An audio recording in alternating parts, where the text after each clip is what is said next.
Assalamualaikum everyone. This is Zarfishar from Tayyib Traders, and today we're here with the super talented Dr. Omar Mushtaq for episode 3 of our webinar series called Let's Talk Aesthetics. Let's Talk Aesthetics, as you all know, is a platform where we bring talented dermatologists from all over the country and around the world, and we connect them with enthusiastic doctors and medical students like yourselves so that you guys can learn more about the field of aesthetic dermatology. आज का जो हमारा topic है, it's about a lot of different things. Without further ado, we will get started, and I would like to invite Dr. Omar, who is an MBBS and FCPS dermatologist, and he is a graduate of King Edward Medical University, one of the finest in Pakistan, to talk a little bit about his journey and also to talk about his extracurricular activity as well. So, Dr. Umar, could you please give us a brief journey of how you started dermatology, कैसे आपका इसमें interest बढ़ा और क्या आपने decide किया कि कैसे हमने ये join करना है? Thank you so much, Beta. First of all, I would like to thank you for inviting me over on this platform and having a chat with very enthusiastic people. देखें हर माँ बाप की तरह मेरे वालिदैन की भी बड़ी ख्वाहिश थी कि उनका बेटा एक बड़ा अच्छा डॉक्टर बने।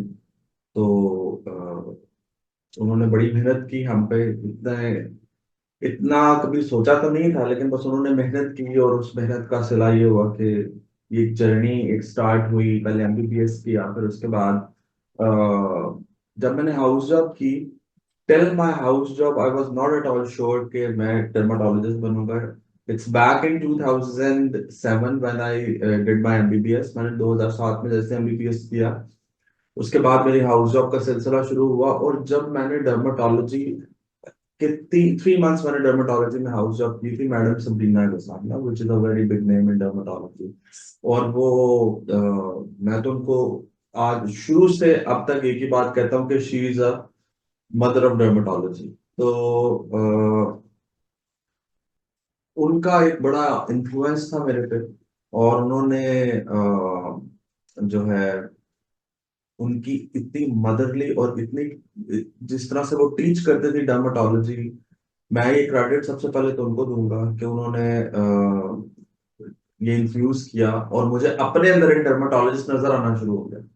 अच्छा, एक और मजे की बात ये है कि जब हमने डर्माटोलॉजी में फेलोशिप स्टार्ट की, एफसीपीएस के लिए एनरोल हुए और सारा वो, क्योंकि मैडम ने कहा था कि अगर तुमने ड्यूरिंग माय हाउस जॉब, मुझे अभी भी मैडम के अल्फाज याद हैं कि ओवर बेटे, if you want to pursue dermatology in life, तुमने उसमें एफसीपीएस करना, फेलोशिप करनी है।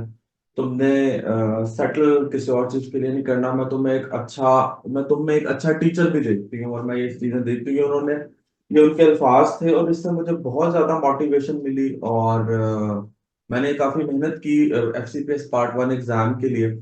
फिर जब मेरा पार्ट 1 एफसीपीएस में पास हुआ, तो उसमें ये होता है कि पहले 2 साल आपने मेडिसिन करनी होती है और उसके बाद आपका डर्माटोलॉजी का एरा शुरू होता है। Right. तो जब मेरा एफसीपीएस पार्ट 1 पास हुआ, तो मैं मैडम के पास स्पेसिफिकली गया और मैंने मैडम को कहा कि मैडम, अल्हम्दुलिल्लाह पास इट, अब 2 साल के बाद मैं आपके पास आऊंगा। तो मैम बहुत खुश हुई। तो यहाँ से मेरा डर्मेटोलॉजी का सिलसिला शुरू हुआ। उसमें एस्थेटिक्स बिल्कुल नहीं थी, हमें पता भी नहीं था दूर दूर तक कोई।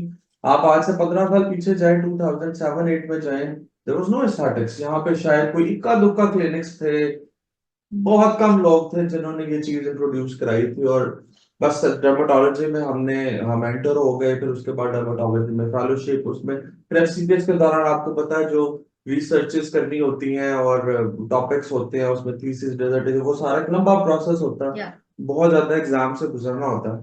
वो जब सिलसिला सारा हुआ और अल्हम्दुलिल्लाह जब फेलोशिप इसमें की, तो उसके बाद स्टैटिक्स का दौर भी शुरू हो गया। तो ये स्टैटिक्स एक बिल्कुल नई चीज थी उस वक्त। इसका बड़ा बूम स्टार्ट हो रहा था। आप ये कह लें 2015 से इसका एक बहुत ज्यादा एक बूमिंग फील्ड दुनिया में ये बन रही थी। तो डर्माटोलॉजी के साथ इसका एक मर्जर हो गया।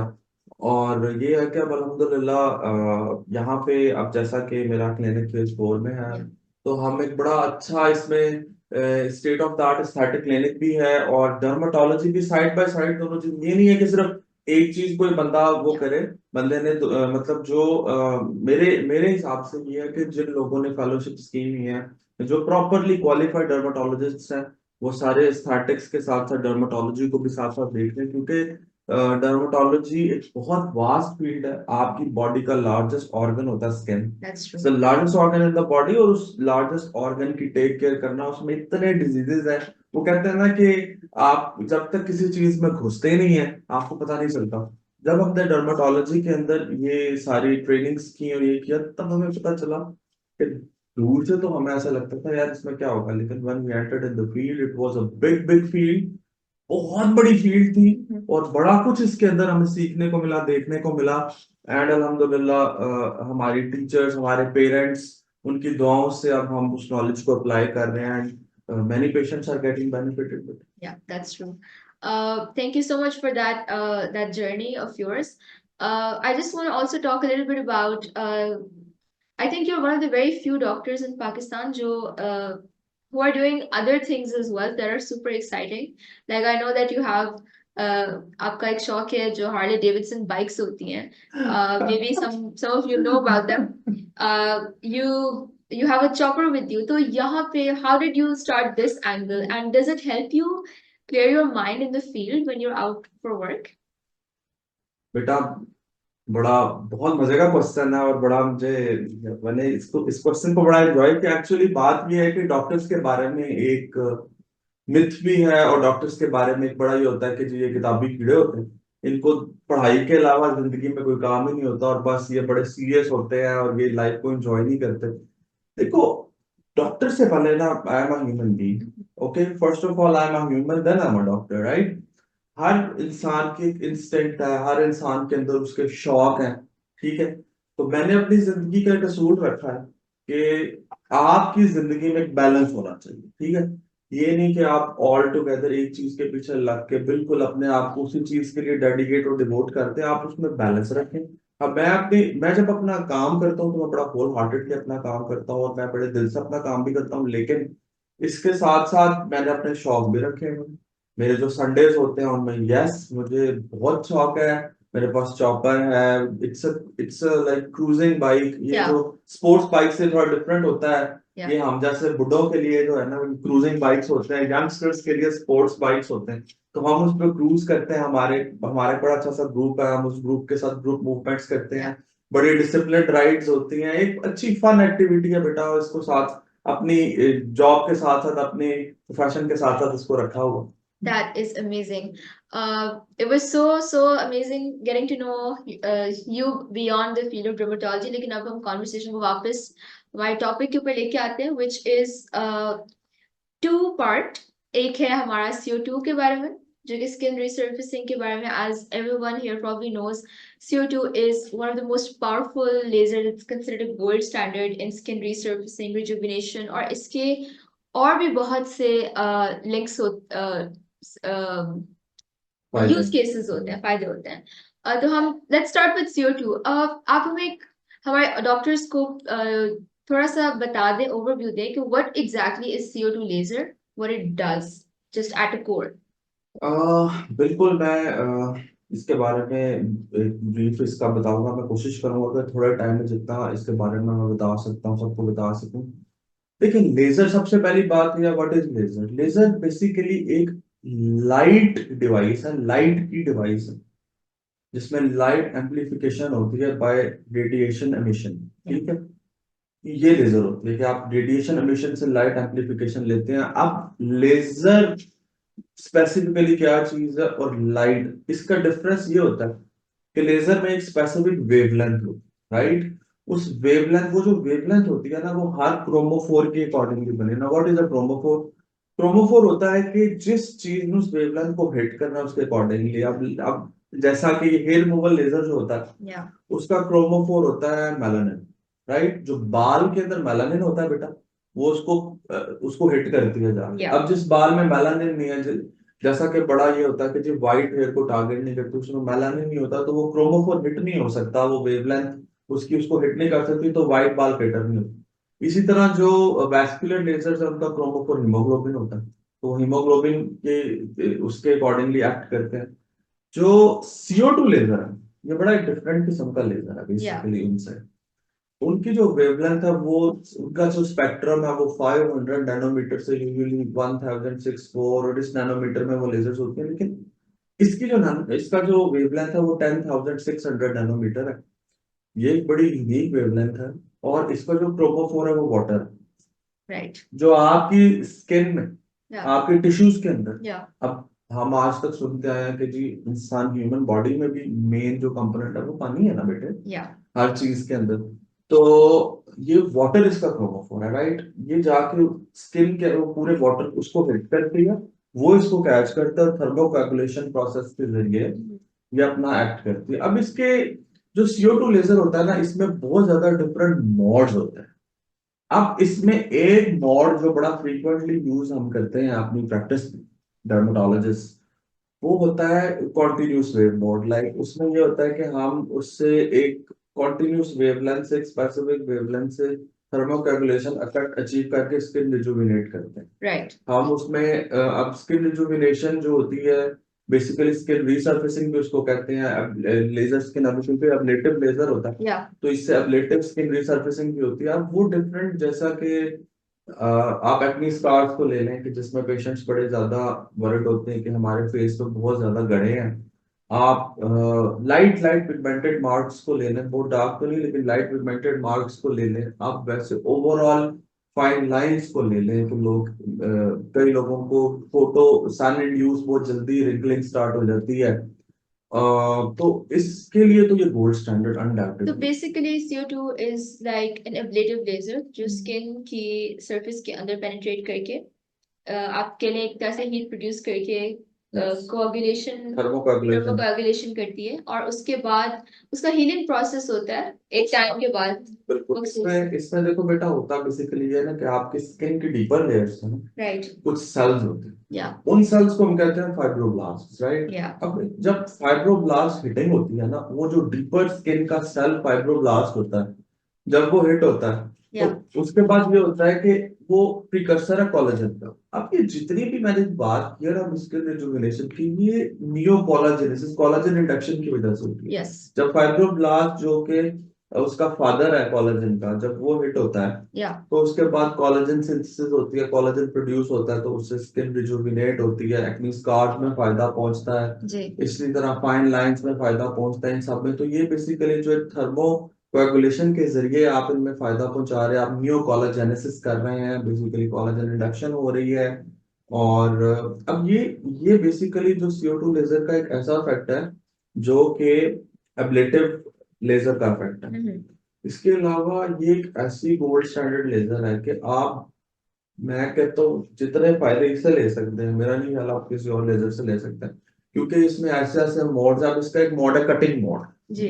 तो जो कटिंग मोड है बेटा, वो आप just to sorry to cut you off, हम इसके modes पे भी जाएंगे, we just like as a whole, or also we have a lot of doctors here with us today from across Pakistan, so they are watching you from that camera. This camera, That camera, okay, yes. तो just to clarify that, लेकिन ठीक है। अब जब हम CO2 के बारे में बात करते हैं तो let's go step by step. इसका आइडियल पेशेंट टाइप क्या होती है? मतलब आप एक काम हर किसी के स्किन पे तो नहीं कर सकते हैं, राइट? बिल्कुल। So, what makes the ideal candidate for a CO2 laser? देखिए, बात ये है कि CO2 लेजर जितनी अच्छी है ना, जी उतनी ज्यादा टेक्निकल है। या अब इसकी टेक्निकलिटीज इतनी ज्यादा है कि वही है ना कि एक मुहावरा आपने आज तक सुना होगा कि man behind the gun is very important. अब जो मैन बिहाइंड द गन होता है वो बेसिकली डॉक्टर होता है या टेक्नीशियन हो सकता है, अगर वो बहुत अच्छा कोई टेक्नीशियन है तो। अदरवाइज ये होता है कि पर्सन टू पर्सन इसमें इतनी ज्यादा वेरिएशन है कि सबसे पहले तो आपने स्किन टाइप इसमें देखनी है कि आप कौन से स्किन टाइप ट्रीट करें। फिट्सपैट्रिक स्किन टाइप 1 to 6 है। आप जैसे जैसे आप स्किन डार्कर होती जाती है, या आप टाइप 6 में फॉल करते हैं। अब हम जो पाकिस्तानी लोग हैं ना, मैं अगर अपनी कम्युनिटी की बात करता हूँ तो हम लोग ज्यादातर फॉल करते हैं टाइप 4, 5 और 3। या जो बहुत गोरे लोग हैं, जैसे हमारे पठान बहन भाई हैं, पख्तून बहन भाई हैं, तो वो बेसिकली ज्यादातर टाइप 3 में होते हैं। हम लोग जरा गंदुमे टाइप 4 में, और इसी तरह कुछ डार्क भी हैं, हमें वो टाइप 5 में फॉल करते हैं। CO2 लेजर जैसे जैसे स्किन डार्क होती जाती है, ये ट्रिकी होती जाती है। डार्कर स्किन में इसका यूज बहुत ज्यादा कॉशियसली और टेक्निकली करना है।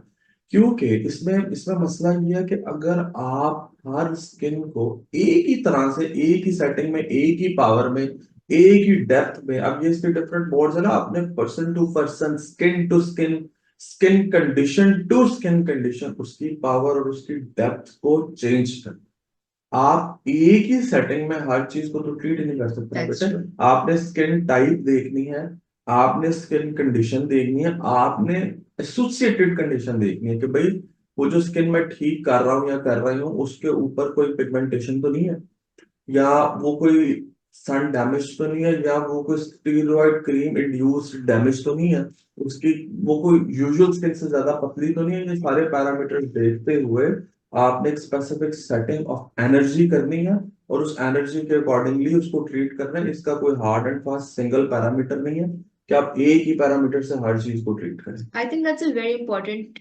point क्योंकि कभी कभी क्या होता है कि for whatever reason there's a general misconception within some newer maybe doctors कि कोई एक सेट सेटिंग हमको याद कर लेंगे और उससे फिर सारा हर तरह का जो क्लाइंट है वो हम उसको ट्रीट कर लेंगे, लेकिन उससे फिर कोई कॉम्प्लिकेशंस वगैरह आ जाती है। मतलब जैसे आपने अभी मेंशन किया कि मे बी किसी की स्किन पतली है, so if you treat them on too much of a depth or if you go too intense on the heat, तो maybe we can see some complications like PIH वगैरह। देखो बेटा, और इसका सोल्यूशन भी आपने बताना है सोल्यूशन भी कि होगा। क्या इसका सबसे हल है। पहली बात तो ये है कि स्टैटिक्स के अंदर ना, जैसे जैसे स्टैटिक, ये जो हमारी स्टैटिक्स का बूम है, या उसके साथ साथ ये स्टैटिक इंडस्ट्री में क्वैकरी भी बड़ी इन हो चुकी है। क्वैकरी से मेरी मुराद ये है कि अल्लाह माफ करे, मैं तो यहाँ पे अब जो कंसल्टेंट डॉक्टर होता है ना, जो कि वो लास्ट रिजॉर्ट होता है, तो कई ऐसे पेशेंट्स आते हैं जो कि डसे होते हैं क्वैक्स के, वो मैल ट्रीट हुए होते हैं, इंडिकेशन नहीं बनती एक प्रोसीजर की, क्योंकि उन्होंने एक चीज रटी होती है, जो क्वैक्स होते हैं ना, दे डोंट नो, उनको स्किन का बेसिक कॉन्सेप्ट तो होता है, ना वो स्किन की डेप्थ के बारे में जानते हैं, ना वो हर इंडिविजुअल जो भी पैथोलॉजी है उसकी डेप्थ के अकॉर्डिंगली उसको ट्रीट करते हैं। उन्होंने एक पैरामीटर रटा होता है और उस पैरामीटर के अकॉर्डिंगली वो मरीज को उन्होंने गिनी पिग बनाया होता है और उसको या करी जाता है। अब उससे क्या होता है, बजाय ठीक होने के बहुत बुरी कॉम्प्लिकेशन, पीआईएच की आपने बात की, पोस्ट इन्फ्लेमेटरी हाइपरपिगमेंटेशन, ये सबसे कॉमन साइड इफेक्ट है या CO2 लेजर का। जब आप इसको मिस हैंडल करेंगे, आप इसकी हैंडलिंग प्रॉपर नहीं करेंगे, आप इसको गलत तरीके से इस्तेमाल करेंगे, तो ये जितनी मैंने आपको बताया गोल्ड स्टैंडर्ड जितनी ये फायदेमंद है उतनी फिर ये नुकसानदेह हो जाती है। और कभी कभी तो बड़ा गंदा, मतलब इसका साइड इफेक्ट आता है, बड़ा प्रोलॉन्ग डैमेज हो जाता है स्किन का। तो बहुत जरूरी है कि आपको इसकी बेसिक नॉलेज होनी चाहिए, आपको स्किन टाइप्स का नॉलेज होना चाहिए, आपको इस चीज का नॉलेज होना चाहिए कि कौन सी पैथोलॉजी को किस तरह से ट्रीट करना है, आपको इस चीज का नॉलेज होना चाहिए कि अगर एसोसिएटेड कोई पेशेंट को दो दो तीन तीन मसलों के साथ मरीज आते हैं, या जरूरी नहीं होता कि भाई एक पेशेंट एक्ने स्कार के साथ आया, हो सकता है उसको एक्ने स्कार्स के साथ फोटो इंड्यूस पिगमेंटेशन भी हो गई है। या तो आपने उस पैरामीटर को देखते हुए उसको सेटिंग करनी है, उसको डिफरेंट उसको सेटिंग में ट्रीट करना। तो तो ये जो सेटिंग जो आप कह रहे हैं या ये जो अंडरस्टैंडिंग डेवलप करनी है कि किस डेप्थ पे, आई नो कि जब हम एक CO2 इंस्टॉल करते हैं तो हम देखिए as as people who sell the machine हम उसकी एक हद तक ही डॉक्टर को बता सकते हैं। वी कैन टीच के जी मशीन ने यहाँ पे यूं करेंगे तो ये करना है, लेकिन डॉक्टर नोज बेटर कि इसके ऊपर मैंने क्या करना है, कितना डेप्थ का करना है, कितना इंटेंसिटी का। तो हमारी audience everyone that's joined in also, I would just like to give a huge shout out because we have an international audience today, so we have doctors from Oman, from Malta, from around the world, which I think is amazing. So you'll be helping lots of people बहुत ज़्यादा countries से। तो आप बताएं कि doctors अपनी education में कैसे इन्वेस्ट कर सकते हैं कि वो ये अंडरस्टैंडिंग डेवलप करें कि सही तरह कैसे ट्रीट करना है। देखो बेटा, इसमें सबसे पहली जो बुनियाद, देखो दुनिया में हर चीज की एक रूट होती है। या आप कोई बिल्डिंग बनाते हैं, उसके नीचे जब तक बुनियाद उसकी जो बेस है वो ठीक नहीं होगी, वो बिल्डिंग नहीं खड़ी हो सकती। या knowledge is the base, no basic know how of skin is the base, basic know how of skin. अब ये मैं अब यहाँ पे क्या बात करूं कि ये जो 3 3 दिन के डिप्लोमे अब आजकल एक नया ट्रेंड शुरू हुआ है जी कि 3 दिन का डिप्लोमा करें और आप जो है एक डिग्री बड़ी सी डिग्री पीछे लगा लें कि जी 3 दिन का डिप्लोमा करके and I am an aesthetic physician. मैं बहुत हैरान हूँ इसका लिटरली चेक एंड बैलेंस। अल्लाह करे कि इस चीज पे भी हमारे जो सीनियर मतलब लोग हैं और जो इस चीज पे जो हेल्थ केयर हमारा है सारा, वो इस चीज को देखें, नोट करें कि ये 3 3 दिन के डिप्लोमे वाले कंसल्टेंट्स जो हैं जो कि लोगों के स्किन्स को खराब कर रहे हैं। देखो बेटा, बेसिक नॉलेज जब तक नहीं होता किसी चीज का, आप उस चीज पे ना तो कॉन्फिडेंट होते हैं, या ना आप उसको कॉन्फिडेंटली ट्रीट कर सकते हैं, और आप फिर ब्लंडर्स करते हैं। बेसिक नॉलेज बहुत जरूरी है, क्योंकि जब तक आप स्किन टाइप डिटरमिन नहीं करेंगे, या आप डेप्थ ऑफ, लेट सपोज आप सपोजिंग मैं अपनी स्कार की बात करूं, गिविंग यू एन एग्जांपल ताकि लोगों को समझ आ जाए। जब तक आप एक्नी स्कार की डेप्थ, एक्नी स्कार की टाइप, अब एक्नी स्कार्स की भी टाइप्स हैं, उसकी भी डेप्थ्स हैं, वो किस स्किन टाइप के ऊपर, उसमें किस लेवल का कोलेजन लॉस है, उसमें कोई एसोसिएटेड पिगमेंटरी चेंज है या नहीं है, आप इस चीज को अपने ब्रेन में जब तक रजिस्टर करके या उसका एक प्रॉपर प्लान नहीं बनाएंगे कि यार इस पेशेंट को इस एनर्जी के अकॉर्डिंगली मुझे ट्रीट करना चाहिए, उसको इतने सेशंस मुझे रिकमेंड करने चाहिए, इतने इंटरवल्स, बहुत इंपॉर्टेंट है। इतने अजीबो गरीब यहाँ पे केसेस आते हैं, लोग बेचारे कि जी डॉक्टर डॉक्टर साहब 10 10 दिन के वक्फे से, 6 5 6 दिन तो वैसे CO2 लेजर का डाउन टाइम, 6 7 दिन तो वैसे CO2 लेजर का डाउन टाइम बेटा, उसको स्किन को नॉर्मलाइज होने या में, उसका एक अपना उसमें आने में लगते हैं। 10 10 दिन के गैप से सेशंस हो रहे हैं जो कि टोटली रॉन्ग है। कम से कम 3 4 4 वीक्स का गैप होता है इसके 2 सेशंस में, वो ताकि तो अभी तक तो स्किन हील ही नहीं होगी जब आप उसको रीबर्न करें, आप उसको ट्रॉमा दे रहे हैं और ज्यादा। ट्रॉमा देके आप और खराब करें बजाय ठीक करें। तो ये बेसिक पैरामीटर्स हैं, ये बेसिक नॉलेज है कि आपको पता हो हर स्किन के अकॉर्डिंगली उसको डील कैसे करना है, उसमें कितना गैप देना है, उसको किस तरह से मैनेज करना है। ठीक हो गया। So just to summarize all of that, what Dr. Umar is saying is that, start from the basics, get your roots strong, and then you can, it's going to be easy for you. I also want to talk about other use cases of CO2 because, as you all know, हमारी जो the traders की जो CO2 है, it's a very powerful machine, और उसके अंदर there's options to skin resurface, लेकिन उसके अंदर there are cutting heads, there are heads for gynecology, vaginal heads, vulva heads. तो डॉक्टर उमर, थोड़ा सा briefly आप हमें बताएं कि how can aesthetic centers use this one device to perform a variety of procedures, और एक मतलब बहुत ही diverse तरह के patients की needs को वो कैसे cater कर सकते हैं डॉक्टर्स इससे? देखिए बिल्कुल CO2 लेजर से ये सारे केसेस जिस तरह से भी आपने डिस्कस किए ये हैंडल होते हैं। अब जैसा कि आपने भी बताया कि एक तो हमने स्किन रिजुविनेशन की बात की, लेकिन चूंकि ये कटिंग लेजर है, इसको आप हर तरह के वॉर्ड्स के लिए, जो आउटग्रोथ्स होती हैं बेटा, या वॉर्ड्स होते हैं, सेब्रिक केराटोसिस, डिफरेंट स्किन टैग्स होते हैं, बड़े बड़े जॉइंट एक्रोकॉर्डन्स होते हैं, सेबेशियस हाइपरप्लेजिया होता है, माइलियाज होते हैं, बिनाइन एपेंडिजियल ट्यूमर्स होते हैं।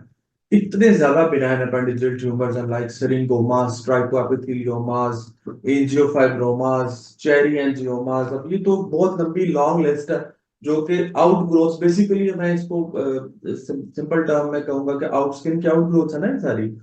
तो इन आउटग्रोथ को हम बड़ा इफेक्टिवली कैटर करते हैं। ये कटिंग लेजर है, ये आपकी स्किन को बिल्कुल मतलब उसको खत्म करके, जो एक्स्ट्रा टिश्यू है वो सारा खत्म करके या फिर उसका जो नॉर्मल टाइम है उसको करते हैं। इसके अलावा जैसा कि अभी आपने जिक्र किया कि इसके साथ मैं खुद पर्सनली तैयब ट्रेडर्स की CO2 यूज करता हूँ, तो इसमें डेफिनेटली अगर आपका किसी गायनाकोलॉजिस्ट के साथ लगान है तो इसमें they can use it for vaginal heads, aesthetic gynecology. Aesthetic gynaecology में इसके वजाइनल हेड्स, वल्वल हेड्स, तो ये ट्रेडर्स वालों ने तो वो तो साथ देते हैं। आप जी मतलब जी। मेरी मशीन के साथ भी आए थे ये या सारे हेड्स। वो अलग बात है कि मैं तो भी इनको यूज नहीं करता क्योंकि अभी मेरा किसी गायनोकोलॉजिस्ट के सप्लाई ऑन नहीं है, लेकिन इफ इन फ्यूचर या कोई भी गायनोकोलॉजिस्ट के साथ, या हमारी जो लेडीज मतलब डर्मेटोलॉजिस्ट फीमेल्स हैं उनके या लिए तो चलो वो है। तो इसके तो बहुत फायदे हैं, ये तो आपको कॉस्मेटिक गायनोकोलॉजी में हेल्प करता है। इसके अलावा ये cutting heads, have you ever used the cutting heads of a machine? Because वो एक warts वगैरह, some people think that you can remove them as well अगर if the doctor is skilled enough.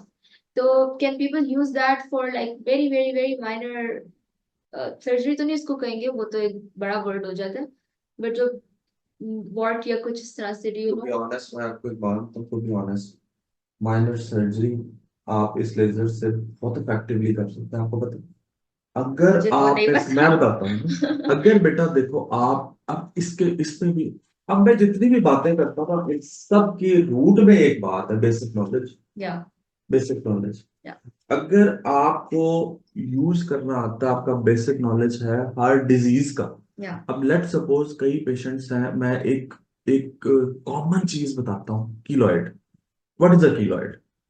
Keloid होता है hypertrophic scar. Okay कि किसी भी इंसान की, अब किसी इंसान को चोट लगती है, उसकी स्किन नॉर्मली हील कर जाती है, कुछ 2 हफ्तों में लेट सपोज हील कर जाती है, या 5 दिन में हील कर जाती है, तो ये नॉर्मल स्किन का एक हीलिंग रिस्पॉन्स है। या ठीक है। अगर किसी इंसान में एग्जैजरेटेड हीलिंग रिस्पॉन्स हो तो वो हाइपरट्रॉफिक स्कार और कीलॉइड बन जाता है। जी और वो जो कीलॉइड है, उसकी कटिंग में ही इसका इतना अच्छा रोल है। लड़कियां इतनी ज्यादा आती हैं जिन जो कान अपने छिदवाती हैं, वो ये पियर्सिंग कराती हैं। ये पियर्सिंग के बाद यहाँ पे चूंकि उनकी स्किन में एग्जैजरेटेड हीलिंग रिस्पॉन्स होता है, या कीलॉइड्स बन जाते हैं। अब उसको बड़ा टेक्निकली और इफेक्टिवली आप इस मशीन से उसकी बड़ी प्रिसाइज कटिंग कर सकते हैं। जी अगर आपके एक्सपर्टीज है, आपका बेसिक नॉलेज है, आप और इसकी बहुत अच्छी आप जो है उससे इफेक्टिव कटिंग कर सकते हैं। इसी तरह बाकी स्किन लीजन्स जो आउटग्रोथ्स, बिनाइन आउटग्रोथ्स है स्किन के, आप उसकी बड़ी इफेक्टिव कटिंग कर सकते हैं। तो उसके लिए बात यह है कि आपका बेसिक नॉलेज होना बहुत जरूरी है, क्योंकि अगर आपको बेसिक नॉलेज नहीं है, आपको उस इंडिविजुअल चीज की डेप्थ का नहीं पता, तो आप नुकसान भी मरीज को पहुंचा सकते हैं। तो बेसिक नॉलेज होना बहुत जरूरी है, और उससे आप इतनी ही ज्यादा माइनर सर्जरीज कर सकते हैं। सबसे बड़ी मजे की चीज एक और, इनग्रोन टोनेल, आप इनग्रोन टोनेल इसे ट्रीट कर सकते हैं। ओके नेल कटिंग तक आप इससे कर सकते हैं। मतलब ये तो ये एक ऐसा टूल है जिससे आप हजारों काम कर सकते तो हैं, यानी थाउजेंड। कि मतलब you can actually combine a CO2 laser with the जो नॉन एस्थेटिक चीजें होती है उसके लिए भी you can utilize it to the max if you are comfortable enough and confident enough. बेटा डिजीजेस है ना, Yeah. वो तो नॉन एस्थेटिक। देखो एस्थेटिक्स तो चलो ये ना खूबसूरती है, वो तो जी डिजीजेस है। आप किसी को इनग्रोन टोन है, वो तो डिजीज है। उस बेचारे का नाखून गलत तरीके से इंटरनली ग्रो कर रहा है, वो बड़ी पेनफुल कंडीशन होती है। या आप उसकी कटिंग इससे कर सकते हैं।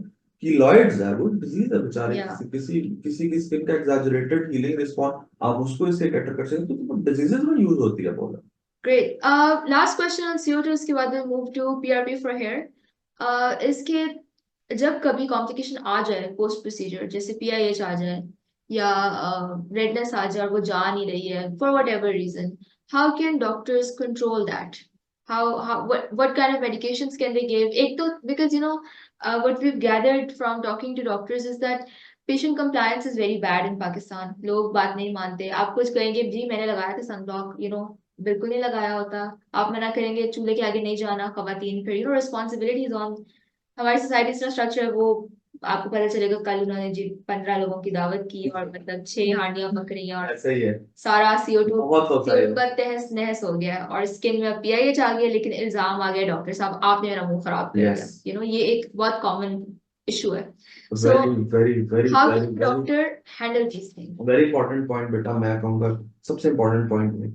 देखो होता क्या है कि जब आप कोई प्रोसीजर करते हैं ना, जितना इम्पोर्टेंट वो प्रोसीजर है, या जितना इम्पोर्टेंट वो प्रोसीजर की परफॉर्मेंस है ना, उतनी ही इम्पोर्टेंट उसकी आफ्टर की।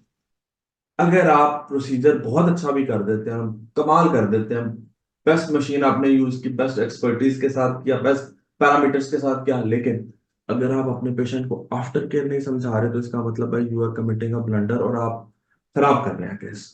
आफ्टर केयर डेफिनेटली आपने अपने पेशेंट के ब्रेन में इन्फ्यूज करनी है। कि जितना इंपॉर्टेंट ये पॉइंट इन्फ्यूज करना बड़ा जरूरी है। जितना इंपॉर्टेंट ये प्रोसीजर है, उतनी इंपॉर्टेंट आफ्टर केयर है। इतने दिन आपने ये करना ही करना है। अब इन केस अगर मरीज बेसिकली वाकई ऐसा होता है कि कई पेशेंट्स नहीं करते इसको और वो एडमिट भी नहीं करते, कई को तो हमने रंगे हाथों भी पकड़ा होता है। या एक दफा मेरा एक पेशेंट था, उसने मुझसे CO2 लेजर रखनी, बड़ा मजे का वाकया मैं अपने ऑडियंस से शेयर करना चाहता हूँ 2 मिनट में। कि एक पेशेंट था मेरा, उसने CO2 लेजर कराया। After getting CO2 laser done, मैंने 5 मिनट लगा के उसको समझाया कि भाई ये इसकी आफ्टर केयर है, अगर ये तुम नहीं करोगे तो तुम्हें फायदा नहीं होगा। उसने कहा जी ठीक है सर, कोई इशू नहीं है, मैं करूँ। 2 दिन के बाद मैं एक जगह से गुजर रहा था, तो मैंने उसको देखा कि वो सड़क पे ना, वो मेरे घर के करीब ही कहीं रहता था, तो मैंने उसको देखा वो अपनी सड़क पे सख्त धूप के अंदर क्रिकेट खेल विद इन nice. 2 days। अच्छा, मैंने देखा इसको, मैंने कहा यार ये तो वही है। फिर मैंने गौर किया, मैंने कहा मुझे गलत फहमी तो नहीं। मैंने कहा नहीं नहीं, ये तो वही है। वो भाईजान जनाब मेरे पास जब नेक्स्ट सेशन के लिए आते हैं, अच्छा दरमियान में तो वो खैर आई नहीं, जब नेक्स्ट सेशन के लिए 1 महीने बाद आए तो उन्होंने आके कहा डॉक्टर साहब मजा तो बड़ा आया प्रोसीजर का, लेकिन ये थोड़े थोड़े। मैंने कहा इधर आ जा बेटे, मुझे ये तुरंत बताओ। पकड़ लिया. मैंने कहा मुझे ये बताओ कि तुम प्रोसीजर के 2 दिन के बाद इतनी सख्त धूप में क्रिकेट क्यों खेल रहे थे?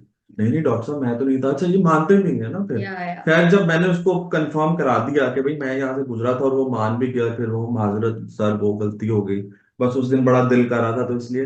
अब ये एक ऐसा पॉइंट है ना, इसमें तो पेशेंट का अपना है कि भाई उसने कितनी, वो उसकी सीरियसनेस के साथ तक है, और उसको उसको वो जितना सीरियसली उसको करेगा उसको प्रोसीजर का उतना ही फायदा होगा। लेकिन अगर इन केस पीआईएच आ गई है तो उसमें फिर ये है कि आप नेक्स्ट प्रोसीजर लिंगर करें, Yeah. आप नेक्स्ट सेशन को डेफर करें। आपने नेक्स्ट सेशन नहीं कर रहा है, नहीं तो आप वो जल्दी पे तेल वाला काम कर देंगे। आपने उसकी पहले पीआईएच को कैटर करना। अब पीआईएच को कैटर डिफरेंट तरीके से किया जा सकता है। पीआईएच से मुराद है पोस्ट इन्फ्लेमेटरी हाइपर पिगमेंटेशन, जो मतलब अगर इफेक्टिव पोस्ट केयर पेशेंट ना करे तो जो आ सकती है CO2 में, उसकी बात हो रही है। तो उसमें फिर आपने ये करना है कि आपने बहुत अच्छे एंटी पिगमेंटरी एजेंट्स पहले तो टॉपिकल आप ट्राई कराएं, क्योंकि टॉपिकल से यूजुअली पीआईएच अगर तो सुपरफिशियल है तो वो हील हो जाती है विद इन 2 to 3 वीक्स। लेकिन अगर नहीं तो फिर आप उसको लाइक सुपरफिशियल पील कर दें। Okay. सुपरफिशियल पील आप उसमें यूज कर सकते हैं, या आप उसमें जो पिगमेंट ब्रेकिंग मेसोथेरेपीज हैं वो यूज कर सकते हैं, ताकि आप उसके पहले पिगमेंटेशन को जो डेवलप हो गया उसको इफेक्टिवली कैटर करें, फिर करें। क्योंकि CO2 लेजर एंड पिगमेंटेशन ये बड़ा ट्रिकी ट्रिकी पार्ट है। Yeah. इसको बहुत फिर उससे I think a lot of people hesitate because हमारी जो स्किन टाइप है वो प्रोन टू पीआईएच भी है ना, मतलब हर स्किन के कोई ना कोई बाय एब्सोल्युटली बर्थ मसले होते हैं, पाकिस्तानी, इंडियन, साउथ एशियंस के यही वाले हैं.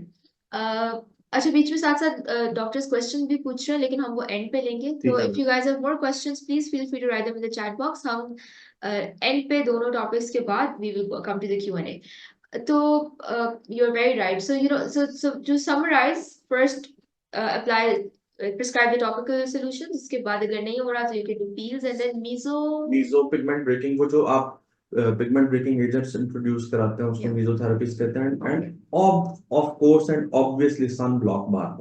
ठीक है, ठीक हो गया. I think this was one of the most important aspects of the using a CO2. Baki, if you guys are interested, you can go online and look into it more. You can also connect with Dr. Omar. After this, we will be linking his social media channels and everything somewhere in the description box or around somewhere. Um, so you guys can definitely connect with him. And yeah, so with that, we'll be wrapping up CO2 because we just have limited amount of time, and we'll be moving to something that is requested by some of the audience members. That's why हमने इसको add किया था, which is PRP for hair growth. Yeah. Okay. So let's start with the basics. What is PRP? कैसे कैसे बनता है, क्या होता है? Just very briefly. बेटा देखो, पीआरपी तो इतना लंबा टॉपिक है कि 2 घंटे भी कम है, लेकिन मैं बहुत ब्रीफ उस पर बात करना चाहूंगा। पीआरपी बेसिकली एक बड़ा एस्थेटिक इंडस्ट्री में बूमिंग सा चीज है। Yeah. ये PRP stand for platelet rich plasma, like ऐसा प्लाज्मा जो कि प्लेटलेट रिच है। अब जब हम प्लाज्मा की बात है, ऑफ कोर्स मेरा ख्याल है हमारी सारी डॉक्टर ऑडियंस है, तो उसमें ब्लड में 2 ही कंपोनेंट्स होते हैं, ब्लड सेल्स और प्लाज्मा। तो प्लाज्मा चूंकि उसका फ्लूइड कंपोनेंट है, वाटरी कंपोनेंट ऑफ ब्लड है, और दूसरा सेल्यूलर कंपोनेंट इज सेल्स। अब पीआरपी बेसिकली एक ऐसी चीज है जिसमें प्लाज्मा भी है, वाटर कंपोनेंट है, और प्लेटलेट्स भी हैं। प्लेटलेट्स क्या है? अब प्लेटलेट एक अल्लाह ताला ने हमारे बॉडी के अंदर ऐसा सेल बनाया है, हमारे ब्लड के अंदर ऐसा सेल बनाया है जिसमें बहुत ज्यादा रीजनरेटिव कैपेसिटी है।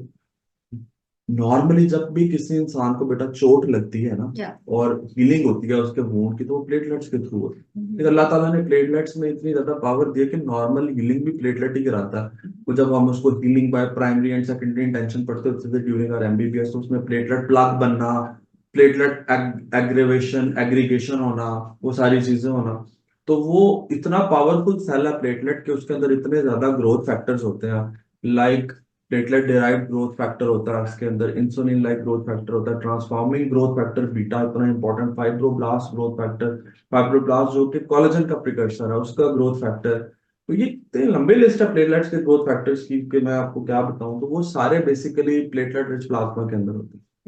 अब प्लेटलेट रिच प्लाज्मा ये होता है कि जब आप पेशेंट का ब्लड सैंपल लेते हैं, लेट सपोज आप उसका 26 ब्लड सैंपल लेते हैं किसी भी पेशेंट का, फिर आप उसको एक स्पेसिफिक स्पीड में सेंट्रीफ्यूज करते हैं। जो प्रोटोकॉल मैं यहाँ पे अपने पेशेंट्स के लिए यूज करता हूँ दैट इज 3500 रेवोल्यूशंस पर मिनट फॉर 8 मिनट्स। वो जो 3500 रेवोल्यूशंस फॉर 8 मिनट जब आप करते हो तो एक बड़ा अच्छा हेफ्टी अमाउंट ऑफ पीआरपी आपको उसमें मिल जाता है। अब पीआरपी बेसिकली अगर normal platelet count let suppose 2 lakh है किसी का या 3 लाख है, 1.5 लाख से 3 लाख उसके यूजुअल एक हम उसको लेते हैं। तो पीआरपी की बाय डेफिनेशन ये होता है कि वो कम से कम 3 to 5 फोल्ड इंक्रीज होना चाहिए। उसका जो सेंट्रीफ्यूज प्रोटोकॉल है वो ये होना चाहिए कि वो 3 to 5 fold increase in platelet count उसमें हो, तभी वो by definition platelet rich plasma बनेगा। अब प्लेटलेट रिच प्लाज्मा को प्लेटलेट पुअर प्लाज्मा से डिफरेंशिएट करना बड़ा जरूरी है। ये पॉइंट सबसे इंपॉर्टेंट है कि बहुत ज्यादा ऐसे अब यहाँ पे भी वो बात आ गई कि पीआरपी एक ऐसा प्रोसीजर है जो लिटरली हर पार्लर भी कर रहा है, हर क्वैक भी कर रहा है, मैं तो क्या बताऊं कौन कौन कर रहा है। अब उसमें वो क्या करते हैं कि वो बेसिकली पीआरपी नहीं होता, वो पीपीपी होता है, प्लेटलेट पुअर प्लाज्मा, वो पूरे का पूरा प्लाज्मा होता है। तो वो उसमें प्लेटलेट पुअर प्लाज्मा भी, यानी कि वो वही चीज आप पेशेंट को लगा रहे हैं जो निकला है, तो उसमें कोई फास्ट प्लेटलेट काउंट इंक्रीज नहीं होता। पीआरपी वो वाला पोर्शन, वो वाला सेगमेंट, उस वो जो आप जब वो टेस्ट वो जो यूज करते हैं उस पे वाइल यूज करते हैं, सोडियम सिट्रेट वाली जो एंटीकोगुलेंट वाइल, जब पीआरपी के लिए हम यूज करते हैं, सबसे नीचे तो ब्लड बैठ गया, उसके ऊपर होता है buffy coat. Buffy coat is the वो होता है between the plasma and the blood. तो बफी कोट से लेके थोड़ा मतलब 1/3, अब हम उसको अगर 3 पार्ट्स में डिवाइड करें, ऊपर प्लेटलेट पुअर प्लाज्मा, नीचे सारे सेल्स हैं, और जो दरमियान वाला पोर्शन है विद बफी कोट वो है प्लेटलेट रिच प्लाज्मा। तो उस पोर्शन में मैक्सिमम नंबर ऑफ प्लेटलेट्स होते हैं। अब आपने उसको एक्सट्रैक्ट किया, फिर उसके बाद एक इसमें बड़ी एक डिबेट है। अब क्योंकि ये प्लेटलेट रिच प्लाज्मा एक ऐसा प्रोसीजर है जिसमें हर बंदे का, इवन डिफरेंट रिसर्चर्स के भी अपने प्रोटोकॉल्स। अब इसमें जो है एक बड़ा वो कहते हैं कि जी इसको एक्टिवेटर डालें। अब एक्टिवेटर डालें ना डालें इस पे बड़ी बहस है, हर बंदे का डिफरेंट सीन है। कुछ लोग तो कहते हैं कि आप डालें calcium chloride is the activator, वो प्लेटलेट सेल्स को एक्टिवेट करता है, फिर ग्रोथ फैक्टर रिलीज होता है। लेकिन बहुत से ऐसे साइंटिस्ट हैं और रिसर्चर्स हैं वो कहते हैं कि जब वो बहुत छोटी नीडल, चूंकि हम इंसुलिन सिरिंज से इंजेक्ट करते हैं, तो जब वो इतनी मिनिमम गेज नीडल से सेल निकलते तो ऑटोमेटिकली एक्टिवेट हो जाता है और उसके ग्रोथ फैक्टर्स रिलीज हो जाते हैं। तो उसका डिबेट है, लेकिन ये जरूरी, कई लोग इसको जरूरी समझते हैं, कई नहीं समझते। मैं भी इसको वैसे, मैं अगर अपनी पर्सनल प्रैक्टिस की बात करूं तो मैं इसको जरूरी नहीं समझता। I don't activate it with calcium chloride, क्योंकि वो उसी से एक्टिवेट हो जाता है और रिजल्ट हम अचीव कर लेते हैं। लेकिन इसमें सबसे इंपॉर्टेंट चीज ये है कि पीआरपी का तरीका सही होना चाहिए, और पीआरपी पीआरपी होना चाहिए वो platelet poor plasma. Based off of that, are there any, again I know कि ये अभी हमने बात की है कि ऐसा कुछ नहीं होता कि एक सेटिंग बता दी जिसमें सारा कुछ होता है, बट क्या कोई सेंट्रीफ्यूज मशीन को यूज करने का कोई सही तरीका होता है उस प्लेटलेट रिच प्लाज्मा को एक्सट्रैक्ट करने का? वही बेटा मैंने अभी बताया कि सेंट्रीफ्यूज के ना हर बंदे के डिफरेंट प्रोटोकॉल्स हैं। अब कई ऐसे भी हैं लोग जो 2 स्पिन मेथड भी यूज करते हैं, तो फर्स्ट स्पिन करते हैं, उसके बाद जो अचीव होता है फिर एक सेकंड स्पिन भी करते हैं, उसी को सेकंड स्पिन करते हैं। लेकिन यहाँ पे जो हम प्रोटोकॉल यूज करते हैं ना that is 3500 revolutions for 8 minutes. हम 3500 पे अपने सेंट्रीफ्यूज को 8 मिनट्स के लिए करते हैं। और हमने, क्योंकि मैंने तो जब मैंने स्टार्ट किया था ना, तो मैंने वो जो प्लेटलेट रिच प्लाज्मा ना उसको यहाँ से चेक कराया था कि इसमें कितना प्लेटलेट काउंट आता है। अच्छा, लैब से। So the behind the scenes of this is that हम लोग अभी डॉक्टर उमर की प्रैक्टिस द चिताई labs, so he probably just sent the sample downstairs या जहाँ भी लैब है कि इसको मुझे बताएं। ये चुगताई मेडिकल सेंटर में जब प्रैक्टिस करने का ये फायदा ना कि लैब जो है वो सारे लैब वाले काम साथ हो जाते हैं। तो मैंने चेक कराया बकायदा, मैंने उनको कहा कि ये जो इस प्रोटोकॉल से हमने पीआरपी बनाया इसमें क्या, तो उसमें अब तो नॉर्मल प्लेटलेट काउंट था ना दैट वो 1.5 लाख से 3 लाख होता है, तो उसमें अराउंड 1 बिलियन प्लेटलेट्स हमने अचीव किए। अच्छा, wow. Three two four fold increase आप कह लो कि उसमें हुआ था इस टेक्निक से। Wow, that is that's really impressive. या यार इट वाज गुड। फिर इसके अलावा ना एक और बड़ी इंपॉर्टेंट चीज है कि वो मैं अपने व्यूअर्स को बताता हूँ कि इसमें कुछ किट्स भी होती हैं बेटा। There Yeah. आर कुछ डिफरेंट दुनिया में कंपनीज हैं जो किट्स बड़ी बड़ी अच्छी किट्स भी बनाते हैं और उनके अपने सेंट्रीफ्यूजेस भी अपने होते हैं। तो उस किट का स्पेसिफिक प्रोटोकॉल उसके अपने सेंट्रीफ्यूज में होता है और उससे भी एक hefty amount of platelet count achieve हो जाता है। तो Okay. ये भी आप कर सकते हैं कि अगर आप नॉर्मल जो वॉयल में नहीं करना चाहते और आप चाहते हैं कि आपका मैक्सिमम अच्छे से अच्छा प्रोसीजर आप उससे अच्छे से अच्छा अमाउंट प्लेटलेट का रिसीव करें तो आप स्पेशली वो थोड़ा एक्सपेंसिव हो जाता है क्योंकि उसमें वो जब आप किट परचेज करते हैं डॉक्टर तो काफी महंगी महंगी 15-15 हजार की किट्स भी हैं जो बहुत अच्छी अच्छी हैं जो बड़ा क्लेम करते हैं कि बड़ा 3 मिलियन तक प्लेटलेट काउंट भी इसमें अचीव होता है। तो वो डिपेंड करता है एवरी इंडिविजुअल पेशेंट पे भी कि आप अगर किसी पेशेंट को एक्सप्लेन करते हैं और उससे उस तरह से उसको प्राइस एक्सप्लेन करते हैं तो आप उसके अकॉर्डिंगली करते हैं। Yeah, patient की पॉकेट भी हाँ देखनी उससे है उसका. बिल्कुल आप उसको एक्सप्लेन करें Yeah, कि ये इस तरह से है ये इतने में हो सकता है ये इतने में हो सकता है। ठीक हो गया. Uh, so I had a question, but then what are the next steps? You just once you are sure that the platelet rich plasma is actually of good quality and you're satisfied with it, you just inject it. अच्छा अब इसमें And are there any techniques? बेटा देखो अभी बालों की आपने मुझे स्पेसिफिकली कहा कि आज हम पीआरपी हेयर की बात कर रहे हैं। Yeah, अब पीआरपी हेयर में देखिए सबसे पहले तो पेशेंट सिलेक्शन yeah, कि अगर तो एंड्रोजेनिक एलोपेशिया जेनेटिक एलोपेशिया का मरीज है yeah, उसके जेनेटिकली हेयर लॉस है मेल है या फीमेल है दोनों में एंड्रोजेनिक एलोपेशिया होते हैं।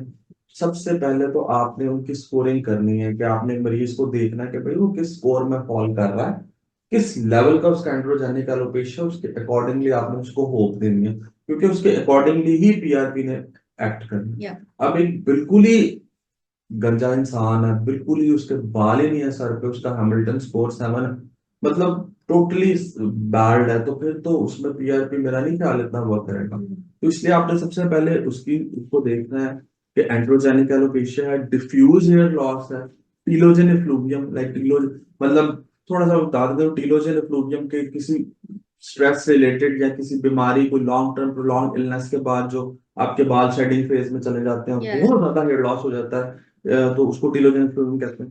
तो पहले तो इसको डिफाइन करें कि आप कर किस में रहे हैं फिर उसके अकॉर्डिंगली आपने पेशेंट को होप दिलानी है। फिर इसमें पीआरपी में एक बड़ा इंपॉर्टेंट बात यह है कि आपने अपने पेशेंट्स को ये जितने नए डॉक्टर्स हैं क्योंकि हम तो मतलब अपना एक्सपीरियंस मैं शेयर कर रहा हूँ अपने नए बच्चों के साथ भी कि जितने पेशेंट्स आपके पास पीआरपी के लिए आते हैं सबसे पहले आपने उनको एक्सप्लेन करना है कि every individual has a different response.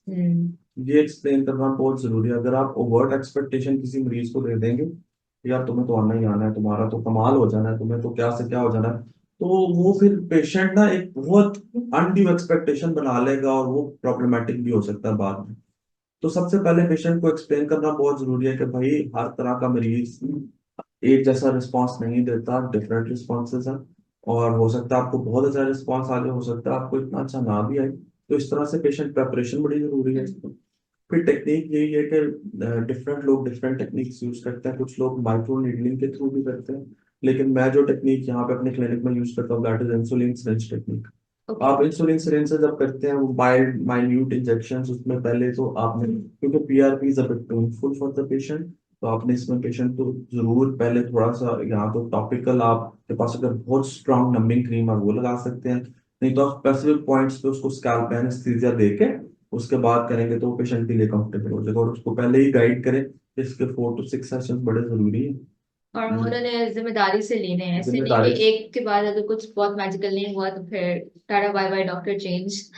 नहीं ये बहुत से लोग ये करते हैं क्योंकि पेशेंस नहीं होता ना बेटे। या तो पेशेंस बड़ा जरूरी है किसी भी एस्थेटिक प्रोसीजर को कैरी आउट करने के लिए और मरीज को एक्सप्लेन करना बड़ा जरूरी है कि बेटा ये हो सकता है और 4 से 6 सेशंस आपने लाजमी लेने हैं ताकि आपको बेस्ट पॉसिबल आउटकम। या तैयब साहब जो है who's our founder also my dad he says something कि aesthetic के अक्सर काम उधार के होते हैं तो you know अक्सर doctors they have to really spend time to counsel the patient properly कि you have to you know come back on time. So hopefully all of you will take this as an additional learning. Okay, spend some time on the counseling part of your clients so you don't lose them to their own patients या उनकी अपनी जल्दबाजी से, So okay. इसके बाद I had a question on this angle कि sometimes we get a query as laser machine sellers के PRP gun दे दें. But what do you think about that? Because we've heard that FDA has banned it or something like that. तो आप उसको use करते हैं या do you prefer by hand and do you prefer? What's your technique? PRP जब start हुआ था तो मैंने पीआरपी कम यूज करना शुरू किया और ये बात है तकरीबन 8 years बैक। जब मैंने एस्टैब्लिश माई क्लिनिक तो जब मैंने सारी चीजें खरीदी, सारी चीजें मतलब टूल्स अपने क्लिनिक के लिए लिए, उसमें PRP gun was also a tool.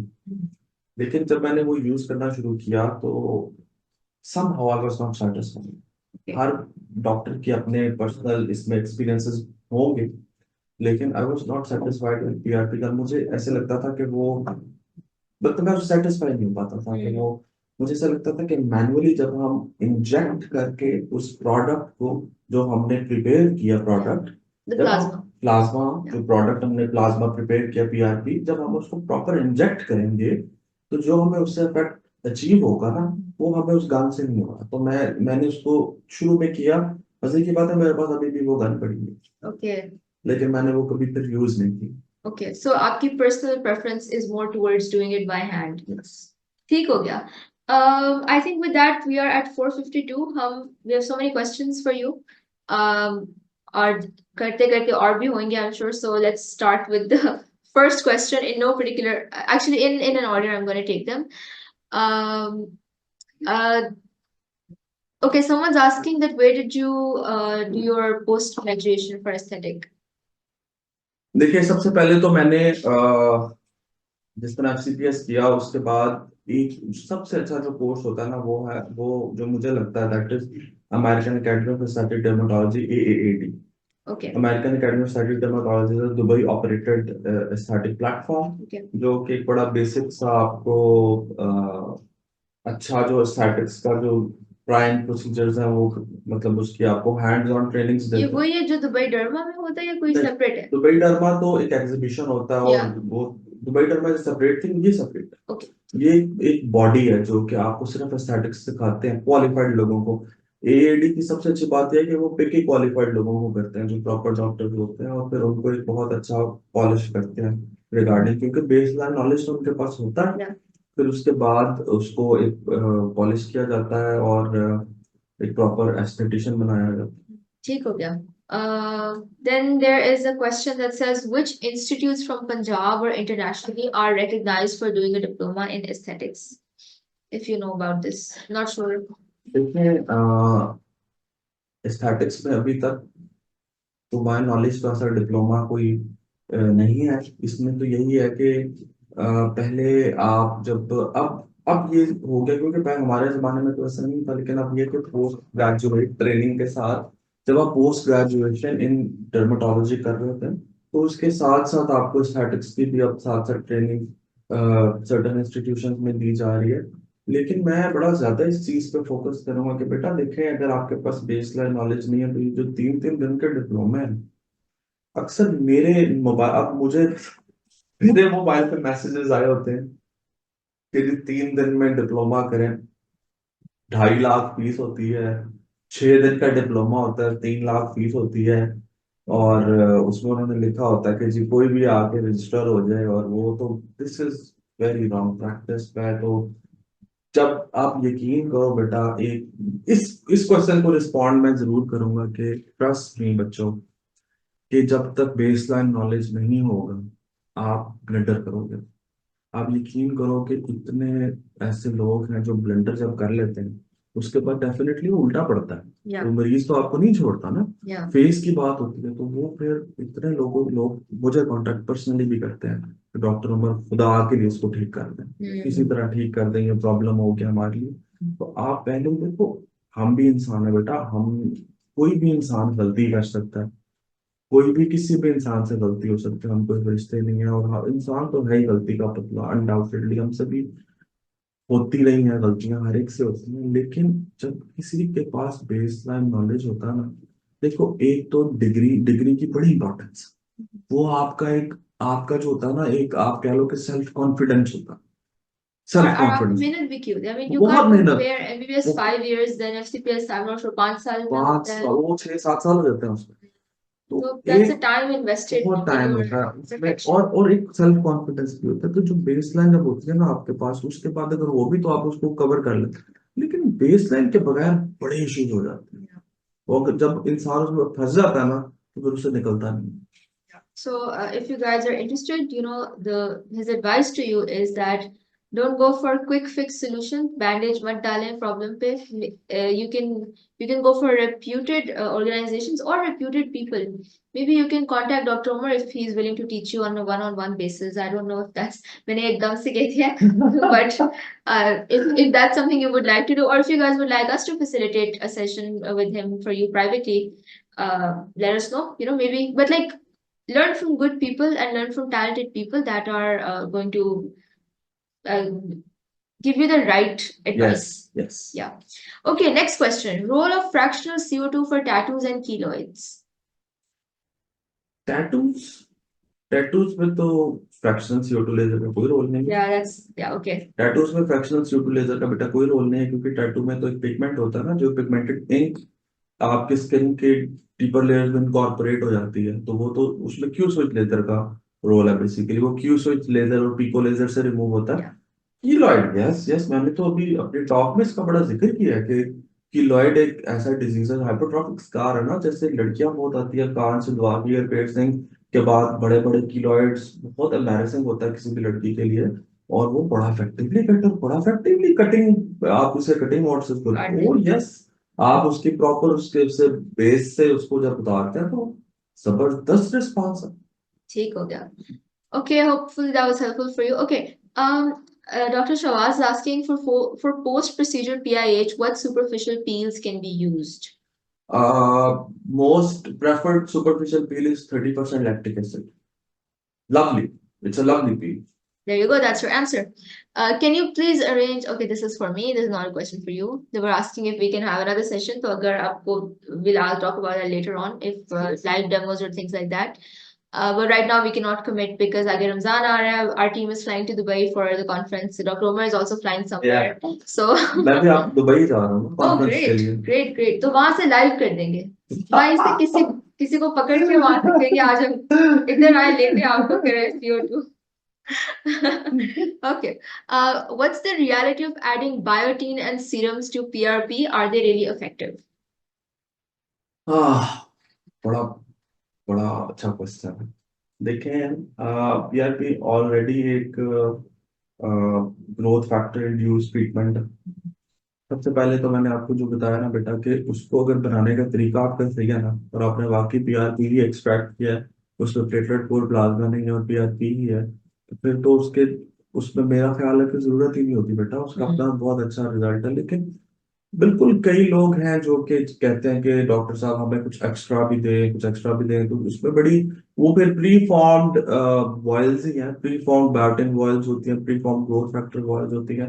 वैसे मैंने तो उनको स्टार्ट में यूज किया था, मुझे कभी कोई खास डिफरेंस फील नहीं हुआ कि मैं PRP के साथ जब मिला के करता हूँ और सिंपल PRP करता हूँ तो खास डिफरेंस फील नहीं होता। So maybe we can say if it satisfies you mentally, you can use it, but like clinically, More of a mental satisfaction. ठीक हो गया. Okay. Somebody's asking centrifuge setting बता दे for preparation of PRP. I believe he answered this in the talk. It was 3500 for 8 minutes. 3500 RPMs for 8 minutes. ठीक है. Okay. How much amount of PRP is enough for effective PRP? देखिए, अगर तो जैसा कि जब हम 20 cc ब्लड सैंपल लेते हैं ना, तो उसमें से इफेक्टिवली 3-4 cc PRP निकलता है। That is enough. I hope that answers 20 cc blood sample में से 3 to 4 cc PRP जो कि effective है. PPP को निकाल दें, पूरे प्लाज्मा निकाल के सिर्फ PRP को। Yeah, ठीक हो गया. So that's 2 vials, right? 10 cc की एक vial होती है जो standard centrifuge में fit होती है. तो 2 vials is enough. great. जो अगर आप वो स्पेसिफिक किट यूज करते हैं ना तो उनकी किट भी 20 cc, वो एक सेपरेट चीज है। Okay. वो किट्स 20 cc की भी होती है। Okay, ठीक हो गया. Sir, do you use platelet poor plasma and platelet rich plasma separately in different insulin syringes or use it all mixed? No no no बेटा, इसको डिफरेंटली ही यूज होना चाहिए। प्लेटलेट पोर प्लाज्मा और रिच प्लाज्मा को differently use होना चाहिए, mix नहीं होना चाहिए। Platelet poor plasma का use होता है. प्लेटलेट पोर देखो, जब आपने एक सैंपल बना लिया, अब दो ऑप्शन है ना कि आपने, अभी मैंने एक्सप्लेन किया कि आपने उसको सेंट्रीफ्यूज किया, उसमें 3 कॉलम्स आ गए बेटा। ऊपर वाला प्लेटलेट पोर प्लाज्मा, Yeah. नीचे वाले ब्लड सेल्स तो डिस्कार्ड हो गए ना, वो सॉलिड है। दरमियान वाला जो वन थर्ड है ना, दरमियान वाला, वो प्लेटलेट रिच प्लाज्मा। अब प्लेटलेट रिच प्लाज्मा तो हमने यूज कर लिया, लेकिन पुअर प्लाज्मा को या तो हम डिस्कार्ड कर दें या हम उसको भी यूज कर लें। अब डिस्कार्ड करना तो मेरा ख्याल है, डिस्कार्ड करने का क्या फायदा, एक सैंपल तो आ गया ना, तो उसको लेकिन सेपरेटली यूज करें, उसमें Okay. मिक्स ना करें। Mix नहीं करें. Okay. After how much time of PRP sessions can we see the results? Very variable from person to person, from individual to individual, from his condition। आप किस condition में use कर रहे हैं, आप एंड्रोजेनिक एलोपेशिया में यूज कर रहे हैं, आप टीलोजन में यूज कर रहे हैं, आप डिफ्यूज हेयर लॉस में यूज कर रहे हैं, हार्मोन रिलेटेड हेयर लॉस में यूज कर रहे हैं, डिफरेंट है बेटा। ठीक है. And you also, I think Dr. Umar mentioned this in the talk that you have to counsel the patient कि रीअश्योरेंस बहुत person to जरूरी है। person vary कर रहा होता है. पेशेंट काउंसलिंग बहुत जरूरी है, और ये पहले ट्रीटमेंट में करनी है। Hopefully that answers your question. Next question is from Nida Zahid. Sir, please explain about double spin centrifuge. देखिए, डबल स्पिन सेंट्रीफ्यूज में जैसा कि मैंने आपको बताया कि लोग क्या करते हैं, ज्यादा मतलब कुछ डॉक्टर्स का ये भी प्रोटोकॉल है कि जैसा मैंने आपको पहले बताया, 3500 रेवोल्यूशन पर मिनट फॉर 8 मिनट्स के बाद जो वो बनता है ना, उसको फिर वो करते हैं, स्पिन करते हैं, दोबारा स्पिन करते हैं। ठीक है. और फिर उसमें से वो कहते हैं कि जी ज्यादा अच्छा, लेकिन मैं इसको फॉलो नहीं करता। मैं ये कहता हूँ कि सिंगल स्पिन 3500 फॉर 8 मिनट्स से आप करें ना, you get the maximum number of platelets, क्योंकि ये हमने करके अपनी लैब से टेस्ट किया. चेक कर किया हुआ, आपको मैक्सिमम मिल जाता है। वैसे 1 million platelets is an astounding number, so that's हाँ great. बेटा, Yeah, जो किड्स हैं उससे 3 मिलियन प्लेटलेट मिलते हैं आपको। that's great. Yeah. Okay, next question. I think it's about somebody is asking about a course. Maybe sir, AAA. मुझे पता नहीं है कि इसकी क्या full form है. Is also 3 days and is 8 to 12 lakh. Is it worth doing? क्या question समझ गए? Can you please clarify what AAA means? ये कोई I think किसी वो उसकी बात कर रहे हैं. American academy of aesthetic dermatology की कर रहे हैं, AAAD। नहीं, डी नहीं है, इसमें सिर्फ ट्रिपल ए है क्वेश्चन में लिखा हुआ, और वो कह रहे हैं कि 3 days का है और 8 से 12 लाख है इसकी वर्थ. तो ये इस आपको करना चाहिए नहीं? इज इट वर्थ इट और not? That's what they are asking. मुझे समझ नहीं आई कि ये कौन सा कोर्स है। ओके, प्लीज आप कोर्स का फुल नेम लिख दीजिए so we can get back to this question. Okay, next question is face PRP effective with microneedling और mesoneedle? Different patients different responses, लेकिन आई प्रेफर माइक्रोनीडलिंग। माइक्रोनीडलिंग में आपको एक तो नीडलिंग का जो फाइब्रोब्लास्ट हिट इफेक्ट भी मिल जाएगा जब आप उसको क्योंकि उसमें इतने ज्यादा स्पीड से वो माइक्रोनीडल मूव करती है, टू एंड फ्रो मूवमेंट होती है, कि आपको नीडलिंग इफेक्ट बड़ा अच्छा मिलता है। पीआरपी तो है ही उसमें, लेकिन आपको नीडलिंग इफेक्ट अच्छा मिलता है, तो I would always prefer microneedling. अच्छा, can you also combine PRP, face PRP with CO2? Oh yes, why not. देखिए, कई पेशेंट्स आके बड़ा इंथुजियास्टिकली कहते हैं कि डॉक्टर साहब बेस्ट पॉसिबल सोल्यूशन बताएं, बेस्ट पॉसिबल जो हो सकता है। तो कॉम्बिनेशन थेरापीज, कई कई ऐसी कॉम्बिनेशन थेरापीज है जिसको कहते हैं ना कि भाई 1 और 1 11 होते हैं। कितनी खूबसूरत, मैं छोटा सा होता था ना तो मेरी अम्मी कहती होती थी कि बेटे अकेले ना जाना, अपने किसी दोस्त को साथ लेके जाना, 1 और 1 11 होते हैं। तो मुझे ये, हमें अपने बड़ों की, मुझे ना, मैं कहता था ये क्या कहते हैं यार अम्मी मुझे, कि 1 और 1 11, यानी कि इन दोनों का जो कंबाइंड इफेक्ट है, 1 और 1 का वो 11, लाइक ये बड़ी गहरी बात है। इसी तरह जब आप दो ऐसी थेरेपीज को कंबाइन करते हैं ना जो इंडिविजुअली बहुत अच्छी हैं, लाइक पीआरपी बहुत अच्छी है इंडिविजुअली, CO2 लेजर इंडिविजुअली बहुत, I love this combination for my patients. Great, great. So if you guys have a CO2 and you want to experiment, you can also combine these two things. And thank you for the inspiration, Dr. Asma. आपके सवाल से मुझे सवाल याद आया पूछना. Okay, PRP using Mesogun versus PRP with insulin syringe. What would be better? Insulin syringe, of course. Great. Okay, somebody saying American Academy of Aesthetics है AAA का full form. नहीं, American academy of aesthetic medicine भी है और American academy of aesthetic dermatology भी है, ये भी तो है ना. आप मुझे बताओ कि इनमें से कौन सा, मैं आपको गाइड करता हूँ. ठीक हो गया. अच्छा, आपको मैंने हमारे ग्रुप में भी ऐड किया लेट्स टॉक एस्थेटिक्स में, तो maybe they can ask the question there as well अगर अभी नहीं क्लियर होता तो. Okay, which cartridge to use in microneedling for hair and face? In microneedling, is that what you're asking about? देखिए, cartridge जो है मैंने तो अभी एक्सप्लेन किया कि हेयर पे तो हम यूज ही नहीं करते बेटा, वो तो इंसुलिन सिरिंज से होती है. फेस के लिए yes we use the cartridge, क्योंकि कार्ट्रिज डर्मा पेन के आगे जो वो लगती है ना उसको कार्ट्रिज कहते हैं. तो वो सिंपल, जैसे मैं E6 पेन यूज करता हूँ अच्छा, डर्मा नीडल पेन, जिसको बोलते हैं. जिसको नीडल बोलते हैं, Okay, वो कार्ट्रिज है. okay. तो आप डर्मा पेन के आगे मैं तो E6 डर्मा पेन यूज करता हूँ, उसके आगे जो सिंपल E6 की कार्ट्रिज है वही यूज होती है. 12 pin, 36 pin, 12 पेन. 12 pin. ठीक हो गया. Is microneedling with PRP beneficial for face pigmentation? Some say it increases the inflammation and hence is not very effective. आपका क्या ख्याल है? इसमें बहुत ज्यादा इंडिविजुअल वेरिएशन है. अब बात यह है कि कई पेशेंट्स को बहुत फायदा भी होता है जब आप उनकी फेस पीआरपी करते हैं ना. अब कई ऐसे पेशेंट्स हैं बेटा कि जो एक्ने स्कार्स के साथ आते हैं लेकिन साथ उनकी पिगमेंटेशन भी होती है. When we do the PRP for, अब प्राइमरली मैं तो अपने स्कार्स के लिए करता हूँ, जब मैं करता हूँ उनकी पीआरपी फेस पे ना, तो साथ साथ उनकी पिगमेंटेशन बड़ी इंप्रूव हुई होती है. When patient visits for the next session, there is a drastic improvement in the pigmentation as well. तो उसकी लॉजिक ये है कि जब स्किन रीसर्फेस करती है ना, क्योंकि माइक्रोनीडलिंग विद पीआरपी में एक तो पीआरपी का जो इफेक्ट है, प्लाज्मा का जो प्लेटलेट्स का इफेक्ट है, दूसरा रीसर्फेसिंग इफेक्ट. जो रीसर्फेस स्किन करती है ना उससे Pigmentation improves. Yes, Yeah. रीसर्फेसिंग. Okay. Also, I believe you can also guide the patient because inflammation will be increased, but if they are complying well with like sun damage or ये वो सारी चीजें, so देखो, inflammation से अगर तो इनका बेटी का मतलब ये है कि डाउन टाइम, देखो डाउन टाइम तो हर रीसर्फेसिंग प्रोसीजर का होता ही है ना. yeah. वो 2-3 दिन इन्फ्लेमेटरी प्रोसेस माइक्रोनेल पीआरपी का तो होना ही है. तो उसमें आपने वही बात है कि आपने बड़ा इंपॉर्टेंट क्वेश्चन बेटे एंड पे वो पूछा था कि पोस्ट प्रोसीजरल केयर. जी. तो इसमें वही चीज है कि अगर तो पेशेंट कंप्लाई करता है with the post procedural care, फिर तो बड़े अच्छे रिजल्ट. ठीक हो गया. Okay, there's more talk about American Academy of Aesthetic Medicine. There's one where the mentors is Nadine Hamada. They're asking about AAAM. अच्छा, ये नंदीन Hamada. Yeah. I remember नंदीन Hamada. I think she was also at the conference. एक One conference in Karachi. नहीं नहीं, ये AAAD है basically. जो नंदीन Hamada है ना, he is related with American Academy of Aesthetic Dermatology.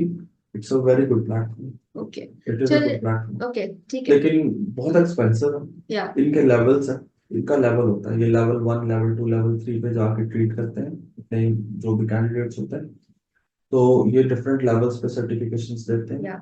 तो इनके लेवल्स हैं. अच्छा, इससे मुझे याद है डॉक्टर नदीन जो है, she was talking about using CO2 to treat fine lines and wrinkles under the eye area for especially for our skin. तो अभी आपकी बात से और इस क्वेश्चन से मुझे वो याद आया कि that's another one of the use cases. Any questions related to AAM, you guys can tag Dr. Omar in the group and then ask him there. He'll be happy to guide you on whether the course is worthy of the investment or not.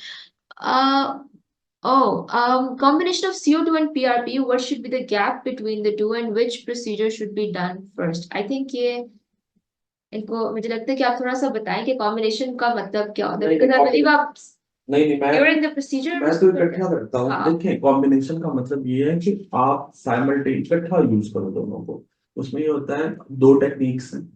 एक technique तो उसमें ये है कि जब आप deep acne scars किसी patient के कैटर कर रहे हैं, तो आप पहले CO2 लेजर, उसको पहले टॉपिकल एनेस्थीसिया लगा के 25 मिनट्स टॉपिकल लंबी क्रीम लगाई. उसके बाद आपने जब उसको CO2 लेजर करना है फेस पे, उसके साथ ही आप 2 टेक्निक्स है. एक तो ये कि आप पीआरपी पेंट उसके ऊपर कर सकते हैं. Okay. In the paint form आपने जो पीआरपी प्रिपेयर किया उसको पेंट कर दें. Okay. उसको कम से कम 2 to 3 मिनट्स आपने मसाज करना, अच्छा 3 मिनट मसाज उसके ऊपर, ठीक है, कांस्टेंट। एक टेक्निक। दूसरी टेक्निक कि आप पेंट, आप जब CO2 लेजर करते हैं उसके बाद आप माइल्ड माइल्ड इंजेक्शंस दे सकते हैं PRP के साथ। ओके इस तरह से उन दोनों का कंबाइंड इफेक्ट आपको मिलेगा। ओके तो literally at the same time procedures हमें लिटरली करने एट हैं, ऐसे नहीं कि यस यस, कोई 1-2 दिन का गैप नहीं नहीं है, नहीं नहीं, It's at the same time. ठीक हो गया। Okay that is the end of all the questions, thank you so much. हम लोग टाइम से 10 मिनट्स अप हो गए हैं, but guys I would just like you all to join me in thanking Dr. Umar Mushtaq.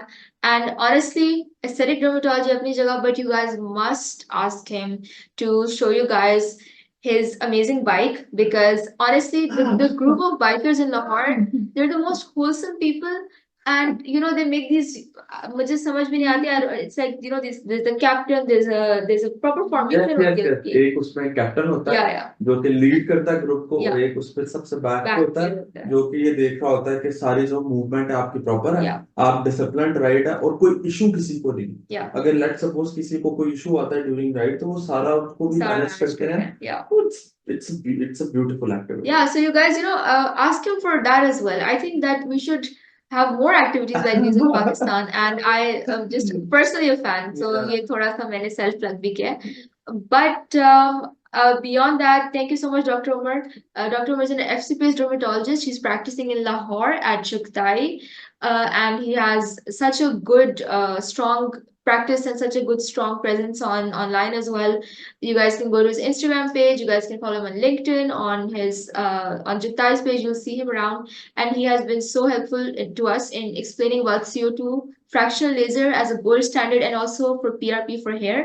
Thanks everyone for joining, and we will be signing off once again. If you have any questions regarding any kinds of lasers, we're here to help you. And if you would like to join Let's Talk Aesthetics का platform जहाँ पे it's an open discussion forum, you can talk to other people, you can learn with them, and we'll be very soon introducing international speakers as well. So because we're really trying with people like Dr. Umar Mushtaq, ताकि आपकी help की वजह से aesthetic dermatology in Pakistan is going to really go to the next level.